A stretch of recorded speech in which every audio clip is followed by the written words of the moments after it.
اب امیر المومنین سے کسی نے پوچھا کہ مولا قیمت انسان کیا ہے؟ کائنات میں ہر چیز کی قیمت ہے. کہ میں نے کل کی مجلس میں کہا تھا کہ آپ کو اللہ نے 2 آنکھیں دی ہیں، ہر وہ چیز جو آپ کو نظر آتی ہے اسے کہتے ہیں مٹیریل، کہ ہم مٹیریلسٹ ورلڈ میں رہتے ہیں جسے عالم مادہ بولتے ہیں. اور مادے کی قیمت ہوتی ہے. مادہ چاہے لکڑی کی صورت میں ہو، چاہے کپڑے کی صورت میں ہو، چاہے لوہے کی صورت میں ہو، چاہے چاندی کی صورت میں ہو، چاہے گولڈ کی صورت میں ہو، اور یہی مادہ چاہے مرغی کی صورت میں ہو، چاہے بکری کی صورت میں ہو، چاہے بھینس کی صورت میں ہو، اس کی کوئی نہ کوئی قیمت ہوتی ہے. کائنات میں قیمت ہے. تو کہ یہ سوچو جب ہر شے کی قیمت ہے تو تیری قیمت کیا ہے؟ بھائی گوشت میں بھی رکھوں، گوشت ایک حیوان بھی رکھے، اس کی قیمت ہے، تو میری قیمت کیا ہے؟ تو امیر المومنین سے پوچھا گیا مولا انسان کی قیمت کیا ہے؟ نہج البلاغہ میں فرمایا قیمت امرئ ہمتہ، انسان کی قیمت کا پتہ انسان کی ہمتوں سے چلتا ہے. جس کا ارادہ جتنا بلند ہوتا ہے اس کی قیمت بھی اتنی بلند ہوتی ہے. اب سوال یہ ہے کہ یہ جوان پوری زندگی کس ہمت کے پیچھے دوڑ رہا ہے؟ کون سا ارادہ لے کے زندگی جی رہا ہے؟ اگر کسی کی پوری زندگی اس میں گزر گئی کہ جناب وہ گاڑی مجھے مل جائے، تو امیر فرماتے ہیں جتنی گاڑی کی قیمت ہے اتنی اس بندے کی قیمت ہے. پوری زندگی اس میں لگا دی کہ فلاں پلاٹ مجھے مل جائے، فلاں مارکیٹ مجھے مل جائے، فلاں دکان مجھے مل جائے، فلاں وزارت مجھے مل جائے، فلاں ممبر مجھے مل جائے. تو جتنی قیمت ان چیزوں کی ہے اتنی ہی قیمت کس کی ہوگی؟ انسان کی ہوگی. قیمت طے کرنے والا تو ہے، اور قیمت طے کرنے کا پتہ تمہاری ہمتوں سے چلتا ہے کہ جتنی تمہاری ہمتیں بلند ہوں گی اتنی تمہاری قیمتیں بلند ہوں گی. اب ہمت کا لفظ آیا تو ہمت کو کھولنے کے لیے مثال دوں کہ نبی نے فرمایا آخری زمانے میں میری امت اس طرح بن جائے گی. یا رسول اللہ کس طرح؟ فرمایا ہمتہم بطونہم قبلتہم نساؤہم دینہم دنانیرہم، کہ آخری زمانے میں لوگوں کا دین پیسہ بن جائے گا، آخری زمانے میں لوگوں کا قبلہ عورتیں بن جائیں گی. یہ میرا ٹاپک نہیں ان دونوں کا، لیکن ہمت کی بات چلی. فرمایا آخری زمانے میں لوگوں کی ہمتیں ان کے پیٹ بن جائیں گے، شکم ہمت بن جائے گی. کس طرح ہمت بن جائے گی؟ اب کھانا کھانا اسلام میں حرام نہیں ہے، آدمی حلال کھانا کھائے، کوئی قباحت نہیں ہے، لیکن کہا نہیں ہمت پیٹ بن جائے گا. حالانکہ ہمت کوئی اور چیز ہونی چاہیے تھی. جب میں اتنی محنت دین کے لیے نہ کروں اور وہ ساری محنت پیٹ کے لیے کروں تو پھر اسلام بولنا شروع ہو جاتا ہے کہ ہمتہم بطونہم، یہ جتنی محنت شکم کے لیے کرے گا کہ ابھی رمضان میں افطاری ختم نہیں ہوئی کہ سحری کی تیاری شروع، کہ کہا کہ جناب کراچی کے ہائی وے پہ چلتے ہیں، 3-4 کلومیٹر دور ایک ہوٹل بنا ہے کہ مولانا مثلاً کڑھائی بڑی اچھی ہے، کہ مولانا حیدرآباد چلتے ہیں وہاں کی مچھلی بڑی لذیذ ہے. 4 دوستوں کے ساتھ ملا، 3 گھنٹے کا سفر کر کے گیا. کس کے لیے؟ پیٹ کے لیے. کہا ہمتہم بطونہم، یہ کبھی شکم کے لیے اس کراچی کے حصے میں جائے گا، کبھی کراچی کے دوسرے حصے میں جائے گا، 2-2 گھنٹے بچوں کو لے کر جائے گا. کس کے لیے؟ پیٹ کے لیے. پھر بھی کہہ رہا ہوں کھانا کھانا بری بات نہیں ہے، لیکن اللہ یہ دیکھتا ہے جو 2 گھنٹہ سفر کر کے کھانے کے لیے ہمت کر رہا ہے، 2 منٹ ہمت کر کے یہ بندہ مصلی پہ نہیں آتا. کہ بستر سے اٹھنے میں اور مصلی تک آنے میں کتنا ٹائم لگتا ہے بندے کو، لیکن ہمت ہی نہیں ہے نا اس کی. بے ہمت انسان ہے، یہ ہمت نہیں کرتا مصلی سے کہاں تک آ جائے؟ اللہ کی دربار میں آ جائے. یہ اتنی ہمت نہیں کرتا کہ 5 منٹ وضو کرے اور رب کی عبادت کرنے میں آ جائے. یہ اتنی ہمت نہیں کرتا کہ دن میں 15 منٹ قرآن کی تلاوت کر دے. یہ اتنی ہمت نہیں کرتا کہ 10 منٹ زیارت عاشورہ پڑھ لے. یہ اتنی ہمت نہیں کرتا کہ آدھا گھنٹہ اس لیے نکالے کہ تعلیم دین کو حاصل کرے, علی کی نہج البلاغہ کو پڑھے, تفسیر قرآن کو پڑھے. لیکن یہ ساری ہمتیں شکم کے لیے ضرور کرے گا, یہ ساری ہمتیں مال کے لیے ضرور کرے گا, یہ ساری ہمتیں شہوتوں کے لیے ضرور کرے گا, یہ ساری ہمتیں کسی سے ملنے کے لیے ضرور کرے گا, پر رب کے ملنے کے لیے اس کے پاس وقت نہیں ہوتا. کہ ہمتہم بطونہم, آخری زمانے میں ہمتیں شکم بن جائیں گی. اب اللہ کی آواز آتی ہے, جتنی ہمت بلند اتنی قیمت بلند. اگر تمہاری ہمت شکم رہی تو جو قیمت شکم کی ہے وہی قیمت تیری ادا کر دی جائے گی. تو انسان کو سوچنا چاہیے کہ واقعاً میری ہمت کیا ہے. ہمت مطلب میرا ہدف, جس کے لیے میں محنت اور زحمت کرتا ہوں, اپنا پورا زور لگا دیتا ہوں, وہ کیا ہے آج کل دنیا میں. کہ مولا حسین پوری طاقت لگا رہے ہیں کربلا میں آنے تک کے لیے. کوفے میں اور کربلا میں فاصلہ کتنا ہے؟ بندہ پیدل چلے تو 3 دن, اسپیڈ سے چلے تو 2 دن. اگر کوفے والے پیدل بھی چلتے تو امام حسین تک پہنچ جاتے. ہمت نہیں تھی, حسین تک وہ تنہا رہ گئے. سارا کمال دنیا میں کس چیز کا ہے؟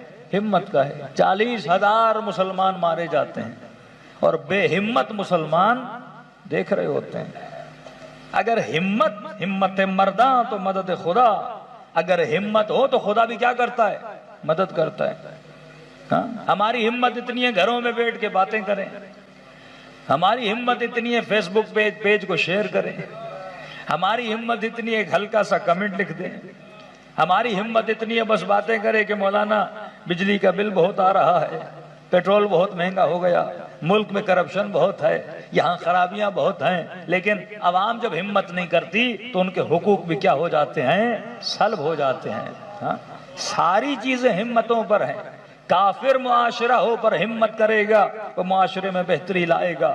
کلمہ گو معاشرہ ہو پر بے ہمت معاشرہ ہو کبھی اس معاشرے میں ترقی نہیں آتی. اصل جو کام ہے وہ ہمت کا کام ہے. فرمائے جتنی ہمت بلند انسان کی قیمت بلند. آج مسلم معاشروں میں ہمت نہیں ہے. یہ کیڑے مکوڑوں کی طرح ان کے سیاستدان ان کو استعمال بھی کرتے ہیں اور ان پہ ظلم بھی کرتے ہیں. لیکن جن معاشروں میں ہمت ہوتی ہے ان میں وقار بھی ہوتا ہے, ان کے اندر عزت بھی ہوتی ہے. صلوات پڑھے محمد والے. ابن سعد نے رے کی حکومت کی خاطر امام حسین کا قاتل بنا. تو ابن سعد کی قیمت کیا بنی؟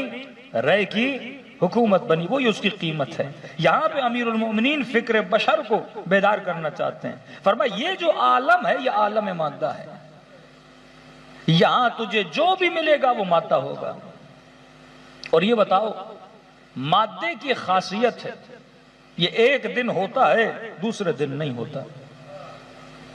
میں آسان سمجھانے کے لیے مثال دے رہا ہوں. کیوں کہا کہ کبھی اولاد فتنہ, کبھی بیوی فتنہ, کبھی مال فتنہ. فتنہ کیوں بولا؟ کیا سب کی بیویاں فتنہ ہیں؟ کیا سب کی اولاد فتنہ ہے؟ کب فتنہ بنتا ہے؟ جب آپ اس چیز کے عاشق بنتے ہو تب وہ فتنہ بن جاتا ہے. بیٹا ہے محبت ہے لیکن جب اس سے عشق ہوا یہ فتنہ ہو جائے گا. بیوی ہے محبت ہے لیکن جب اس سے عشق ہوا یہ فتنہ بن جائے گا. کائنات میں عشق اس سے کرو جس سے فنا نہ ہو. اگر کسی ایسی چیز سے عشق کرو جس سے فنا ہے تو تجھے فنا کر دے گا. کسی انسان کے عاشق بنے اس کے حسن کی وجہ سے. کسی حسن کو ہمیشہ بقا نہیں ہے. چمڑی کی وجہ سے کسی کے عاشق بنے ایک دن یہ چمڑی مرجھا جائے گی. ایک دنیا کی حسینہ دکھاؤ جو ہمیشہ حسین رہی ہو. بڑھاپے میں وہ چہرے پہچان میں نہیں آتے جن پہ جوانی میں لوگ دیوانہ ہوا کرتے تھے. ہر چہرے کو فنا, ہر چیز کو فنا. کیونکہ حسن کی وجہ سے عاشق بنو گے, جب حسن جائے گا تو عشق بھی چلا جائے گا. تو فرمایا تجھے جو بھی ملے دنیا میں اس کی انتہا کیا ہے؟ فنا ہے. تو تمہاری قیمت کیا بنی؟ فنا بنی، گھر کو فنا، حسن کو فنا، کھانے کو فنا، لباس کو فنا، بدن کو فنا. تو اگر ان چیزوں کے عاشق بنے تو تمہاری قیمت بھی کیا بنی؟ فنا بنی. کو اب اپنی عقل سے سوچ، تو اپنی قیمت فنا لگانا چاہتا ہے یا بقا لگانا چاہتا ہے؟ بڑے سے بڑا ولی ہو، بڑے سے بڑا امام ہو، بڑے سے بڑا نبی ہو، ایک نہ ایک دن سب کو موت آنی ہے. اب ایسے وجود کے عاشق بنو جسے کبھی موت نہ آئے. کہا وہ کون ہے؟ آواز آئی قل هو اللہ احد اللہ الصمد لم یلد ولم یولد ولم یکن لہ کفوا احد. جس کی برابری کرنے والا کوئی نہیں. آواز آئی کل من علیہا فان ویبقى وجہ ربک ذو الجلال والاکرام. کبھی کائنات کے سب سے عقل مند ترین بندے اگر کسی کی دربار میں جھکتے ہوئے نظر آئے وہ رب عالمین کی دربار تھی. کبھی علی سجدے کرتے ہوئے نظر آئے، کبھی حسین سجدے کرتے ہوئے نظر آئے، یہاں تک کہ سر کٹ گیا پر نوک نیزہ سے رب کے ذکر کو نہیں چھوڑا. صلوات پڑھے محمد و آل محمد. کائنات کا خاصہ ہے کہ کائنات میں ہر چیز کو اللہ نے کیا دی ہے؟ فنا دی ہے. اور انسان کو عقل دی کہ بندے خدا عاشق فنا نہ بننا، عاشق بقا بننا. کبھی بار بار سمجھایا کہ خلق الانسان ضعیفا، میں نے انسان کو کیا بنایا؟ ضعیف بنایا. بدن کے اعتبار سے انسان ہر حیوان سے ضعیف ہے، دماغ کے اعتبار سے ہر حیوان سے طاقتور ہے. تو انسان کی طاقت انسان کی سلیکشن ہے، انسان کی طاقت انسان کا اختیار ہے، انسان کی طاقت انسان کا عقل ہے، انسان کی طاقت انسان کی لاجک ہے. تو جس چیز کو اہل بیت مضبوط کرنے آئے وہ بدن نہیں تھا، وہ انسان کا عقل تھا. فرمائے بدن کی غذا یہ مرغی اور چرغے ورغے یہ تو امیر شام کے سفرے پہ بہت زیادہ تھے. علی کے پاس کوئی آئے تو ابلے ہوئے کدو، جو کسو کی روٹی، لیکن وہاں جائے تو لذیذ کھانے، کیونکہ علی جسم کو طاقت دلانے کے لیے نہیں بھیجے گئے تھے. یہ کھانے تو ہر جگہ مل جاتے ہیں، یہ بتانے کی ضرورت نہیں ہے. فرمایا یہ دماغوں کو مضبوط کرنے کے لیے آئے تھے، یہ عقل کو مضبوط کرنے کے لیے آئے تھے. تو جسم کی خوراک ہے غذا، عقل کی خوراک ہے علم. تبھی فرمایا انا مدینۃ العلم وعلی بابھا، میں شہر علم ہوں اور علی کیا ہے؟ دروازہ ہے. یہ معاشرے میں جو تفریق دیکھ رہے ہو کہ کوئی سنی بنا، کوئی شیعہ بنا، کوئی بریلوی بنا، کوئی حنفی بنا، در علی پہ کب کون آتا ہے؟ جب علی سے غذائے علم لیتا ہے. یہاں سے علم کی غذا لے گا، عقل بڑھے گی، اور جب عقل بڑھے گی تو علی کے علاوہ کسی کو امام ماننے کے لیے تیار نہیں ہوگا. آپ نے امیر المؤمنین کو امام مانا کیونکہ آپ کی عقلیں کیا ہیں؟ بلند ہیں. تو یہ وہ دروازہ ہے جو انسان کو غذائے علم عطا کرتا ہے، اور جب علم آتا ہے تو انسان صاحب بصیرت بنتا ہے. جب علم آتا ہے تو حجاب ہٹ جاتے ہیں، اب انسان حقیقت کو دیکھنا شروع کر دیتا ہے. بچہ چھوٹا ہے یہ کھلونوں کا عاشق ہے، بڑا آدمی کبھی کھلونوں کا عاشق نہیں بنتا.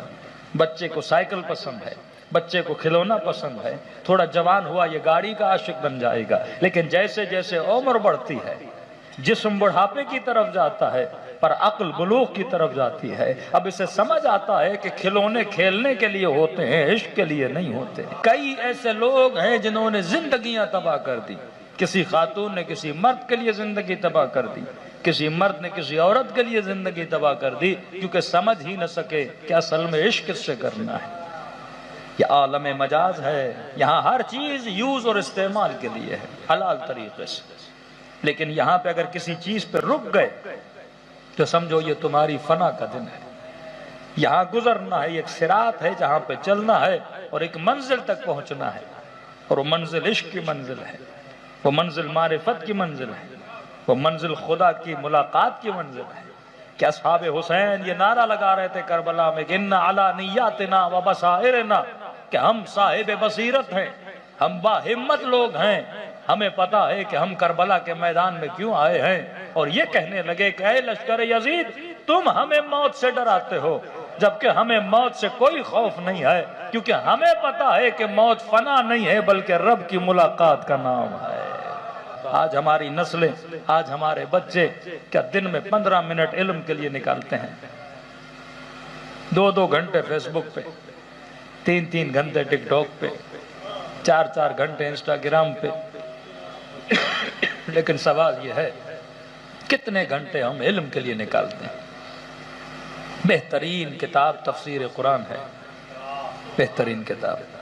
ہمیشہ کہہ رہا ہوں صرف دن میں 15 منٹ تفسیر قرآن کے لیے نکالیے، کسی بھی عالم کی تفسیر کا انتخاب کریے، 15 منٹ تفسیر قرآن پڑھیے، جیسے آقا شیخ مرحوم محسن نجفی صاحب کی تفسیر ہے، بہترین تفسیر ہے۔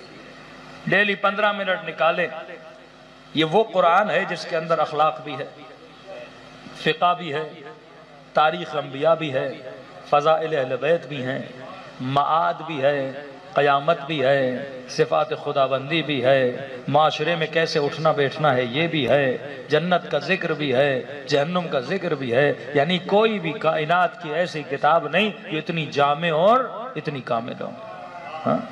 اور میں نے کئی جوانوں کو کہا، میں نے کہا چیلنج کر کے کہہ رہا ہوں، ایک مرتبہ تفسیر قرآن پڑھ لو گے تو ایک سادہ سے عام سے مولانا حضرات جو ہوتے ہیں ان سے بھی زیادہ علم آپ کے پاس آ جائے گا۔ کیونکہ صاحب علم بنو گے تو کوئی آپ کو گمراہ نہیں کر سکے گا۔